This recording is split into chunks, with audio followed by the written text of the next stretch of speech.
ফ্রিজের কোণে কিন্তু এভাবে 2-3 টুকরো মাংস পড়েই থাকে। এই মাংস দিয়ে এই চিচিঙ্গা দিয়ে এত মজার একটা রেসিপি তৈরি করা যায়, আপনারা কিন্তু না দেখলে বুঝতেই পারবেন না বা তৈরি করে না খেলে বুঝতেই পারবেন না যে এর টেস্ট কেমন। এক পদেই কিন্তু একদম খাওয়া শেষ হয়ে যাবে, এটাতে আর কিচ্ছু লাগবে না। আসসালামু আলাইকুম, হ্যালো বন্ধুরা, আপনারা কেমন আছেন? আশা করি আপনারা ভালো আছেন। আমি আলহামদুলিল্লাহ ভালো আছি। আমার শখের কিচেনে আপনাদের সবাইকে স্বাগতম। প্রতিদিনের মতো আবারও একটি রেসিপি নিয়ে এসেছি। গরুর মাংস দিয়ে চিচিঙ্গা রেসিপি তৈরি করে দেখাবো। আমি কিভাবে রান্নাটা করছি আপনারা দেখতে থাকুন। খেতে কিন্তু একদম সুস্বাদু হয়। আমি এখানে 3 টুকরো মাংস নিয়েছি, গরুর মাংস নিয়েছি, আর এখানে চিচিঙ্গা নিয়েছি। এখন কিন্তু অ্যাভেলেবল বাজারে সুন্দর সুন্দর চিচিঙ্গা পাওয়া যাচ্ছে। আমি শিলপাটাতে একদম থেতলিয়ে নিয়েছি। আমি ছিঁড়ে আপনাদের দেখাচ্ছি। এমনভাবে থেতলাইতে হবে মানে হাত দিয়ে যেন একদম ছিঁড়া যায় বা টুকরো টুকরো করা যায়।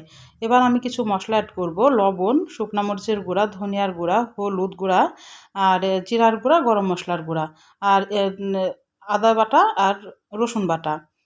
সব অল্প অল্প করে দিলাম, হাফ টেবিল চামচ করে দিয়েছি যেহেতু মাংস অল্প। দিয়ে এখন ভালোভাবে এটাকে মেখে নিতে হবে। আর মাংসটা অবশ্যই থেতলে নিতে হবে যেন একদম ঝুরো ঝুরো হয়ে যায় এটা রান্নার পর।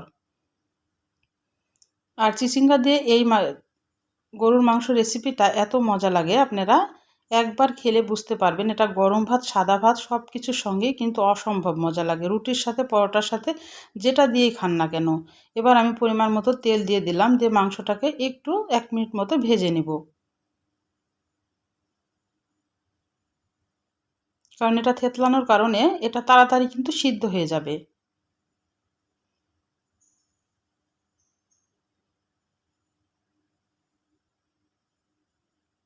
ভাজা যখন হয়ে যাবে তখন পরিমাণ মতো অল্প একটু পানি দিয়ে দিব। পানিটা দিয়ে এখন ভালোভাবে নেড়েচেড়ে এটা ঢাকনা দিয়ে ঢেকে রেখে দিব সিদ্ধ হওয়া পর্যন্ত।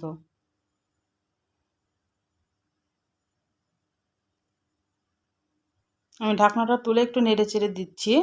আর একটু পানি টেনে আসলেই কিন্তু এটা এমনিতে একদম ঝুরো ঝুরো হয়ে যাচ্ছে, দেখে বুঝতে পারছেন। আমি চামচ দিয়ে কিন্তু এটা কেটে নিতে পারছি ভালোভাবে, যেহেতু মাংসটা একদম থেতলানো আছে। এটা হাত দিয়ে কিন্তু পরে একটু চাপ দিলেই একদম সুন্দরভাবে ঝুরো হয়ে যাবে। এবার আমি এখানে চিচিঙ্গাগুলো যেভাবে কেটে নিয়েছি, এভাবে মাঝখান দিয়ে চিকন চিকন করে কেটে নিয়েছি। আর এখানে পেঁয়াজ কুচি আর কাঁচামরিচ কুচি লাগবে। আর চিচিঙ্গাগুলো কিন্তু ভালোভাবে পরিষ্কার করে ধুয়েও নিয়েছি। আমার মাংসটা হয়ে গেছে, আমি এবার তুলে নিচ্ছি। আমি তেলটা নিচ্ছি না, শুধু মাংসটা তুলে নিচ্ছি। ওই তেলে আমি পেঁয়াজ কুচি আর কাঁচামরিচ কুচিটা দিয়ে দিলাম। আর তেল লাগলে আর একটু দিতে হবে। আমার তেল আর একটু লাগবে, আমি দিয়ে দিলাম। দিয়ে এখন ভালোভাবে পেঁয়াজটাকে লাল করে ভেজে নিতে হবে।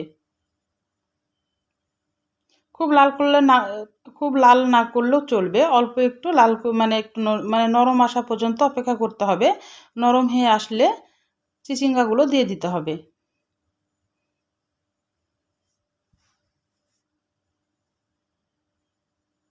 অল্প একটু লবণ দিয়ে দিলাম আর হলুদ গুঁড়া দিয়ে দিলাম। ব্যাস, এখানে আর কিন্তু কিছুই দিব না। এখন চিচিঙ্গাগুলো ভালোভাবে সিদ্ধ করে নিব। আর এই চিচিঙ্গার গরুর মাংসের এই ভাজিটা যদি থাকে, এই এক পদে কিন্তু খাওয়া হয়ে যাবে, এতটাই মজা লাগে। আমি গ্যারেন্টি দিয়ে বলতে পারি, আপনারা একবার হলেও এই রেসিপিটা তৈরি করে খেয়ে দেখতে পারেন। খুবই মজাদার খাবার এটা। খাসির মাংস, মুরগির মাংস দিয়েও কিন্তু ভালো লাগবে। আমি ঢাকনা দিয়ে ঢেকে রেখে দিলাম। আমার কিন্তু সিদ্ধ হয়ে গেছে। আমি একদম মিডিয়াম আঁচে কিন্তু ভাজিটা তৈরি করেছি।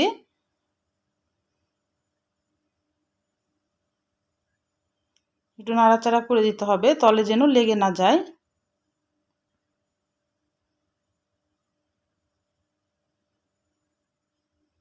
যখন সিদ্ধ হয়ে আসবে তখন আমি এই মাংসগুলানকে একদম হাত দিয়ে ঝুরো ঝুরো করে নিয়েছি।